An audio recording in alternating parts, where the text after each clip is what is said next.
I decided to form art surrounding the biographical lens. This lens stood out to me the most because the emotions and story of Shelley's life are undeniably told in her writing of Frankenstein. From her mother's tragic death to her many miscarriages, death was no stranger to Mary Shelley.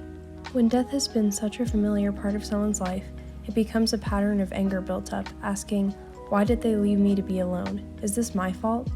An article by Emily S. Proter states, when dealing with death, different emotions come into play.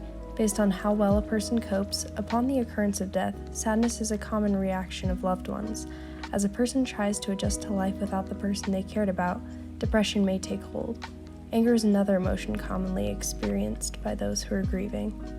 I included a sky with the cooler shades surrounding Shelley's section of the canvas to represent the darkness and demons that take over her life. When a character dies in Frankenstein, Mary Shelley goes into detail about the grievances of their loved ones.